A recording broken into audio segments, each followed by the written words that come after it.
नमस्कार मोर भाषा न्यूज के आज आम स्वागत करूँ। आज आम कथा हम डीएवी कॉलेज रे जेन पीजी कोर्स लगी इने आवेदन करथिले डीएवी कॉलेज कर्तृपक्ष। तो सरकार इने डीएवी कॉलेज के पीजी कोर्स रे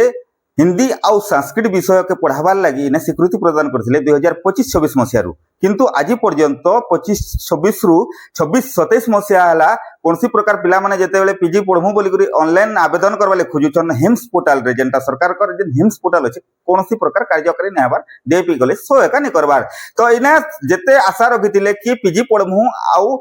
डीएवी कॉलेज रे पढ़मु इन अंचल रो जेन छात्र छात्री माने गुटे आशाटे रखिथिले, वर्तमान सब जाक आशा निराशा हे सारी छे। वर्तमान एप्रिल मासु फॉर्म फिलअप आरंभ हो सारलान आउ मे मासे परीक्षा अछि जेनटा हिंदी संस्कृत परीक्षा जेनटा हेति ताकि अनेक जेनटा सब्जेक्ट हेति ता पीजी पढ़मु बोली कर जेनटा तो अनेक दूरा दूरांत के जाउछन जेनटा कि संबलपुर यूनिवर्सिटी हो अनेक जगह मन को यूनिवर्सिटी हो। तो एबे का जेते सुनले छात्र छात्री माने सुनुतिले जे डीएवी कॉलेज रे आका हम पीजी पढ़ी पारमु कोनसी प्रकार सेना तांकर आशा आरु आशा हे गने ना सब आशा निराशा हे जइछे। आसुन पचरा माइनर जेन प्रिंसिपल आगे आछन काना कहउछन। मैं अश्विनी कुमार प्रधान, अध्यक्ष डीएवी स्वयंशासित महाविद्यालय टिटलागढ़। देखो 2024-25 रु डीएवी टिटलागढ़ स्वयंशासित महाविद्यालय रु पीजी खोलिया आम सरकार लिखिलु जे 24-25 शिक्षा वर्ष रे फीस भरी कि आम 6 एक्सटेंशन भी लिखिलु। आम से कौन से कारणवश पाई नथिलु। ए वर्ष तदनुजाई आम एप्लाय करिचु हिंदी एवं संस्कृत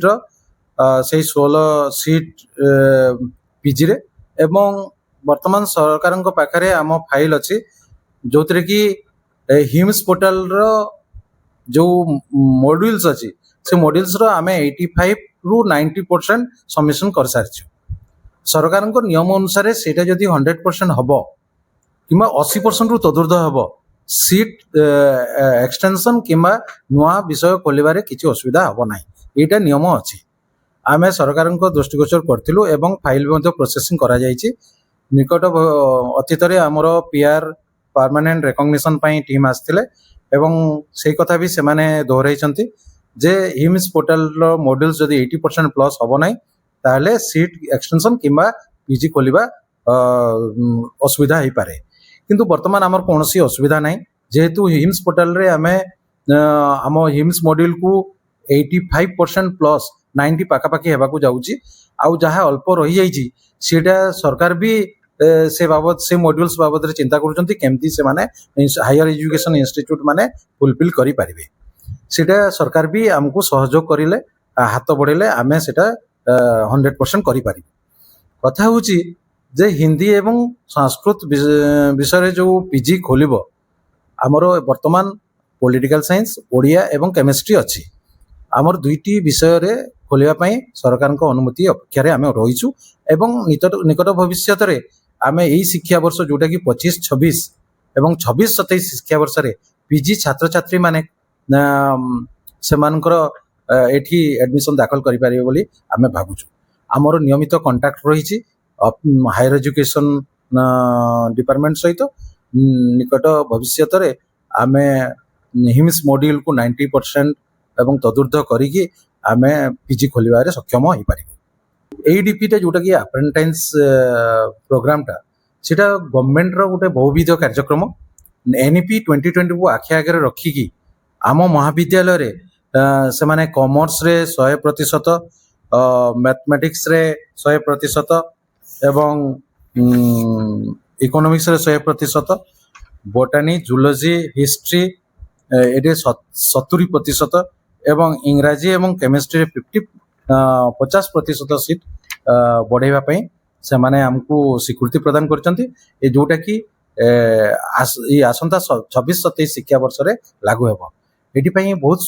डीएवी स्वयंशासित महाविद्यालय को बहुत सुजोग आसीची एवं छात्र छात्री ए अंचल छात्र छात्री माने निश्चित भाव रे यार फायदा उठेबे। एवं आमे आपण भी जानथिबे जे डीएवी स्वयंशासित महाविद्यालय एकम साधारण अनुष्ठान नो या गोटे अग्रणी भूमिका नहीं पश्चिमांचल रे एवं यार छात्र छात्री माने समग्र भारत वर्ष रे एवं पृथ्वी पृष्ठ रे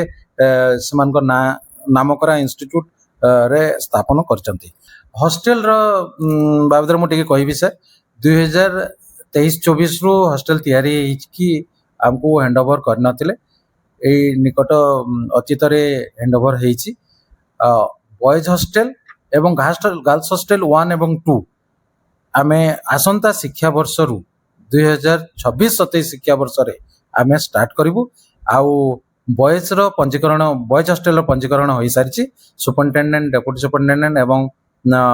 वार्डन अपॉइंटमेंट हो जाइए ठीक से हीपरी गर्ल्स हॉस्टल 1-2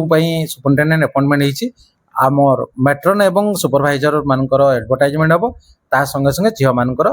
आमे पंजीकरण करूँ एवं शिक्षा वर्ष 24-27 रे सेमानकु आमे सेमानकर हॉस्टल निहाती भाव में कार्यक्षम करूँ। तो देखुले केन भलिया प्रतिक्रिया दौले आउ बहुत गुड़ा उन्नति हवा बोली देखा जो कहून काना होचे तो सब छात्र छात्री मैंने आशा रखिछन कि पीजी पाठ पढ़मु आ अनेक जिनिस डेवलपमेंट भी हवा बोली आशा रखुछन आ सरकार को भी आशा रखुछन कि सरकार भी इने बहुत शीघ्र सब जिनिस समाधान करबे आउ छात्र छात्री मैंने उपकृत होल समस्त आशा आपनकर अंचल भाषा मोर भाषा न्यूज समस्त अधिकार।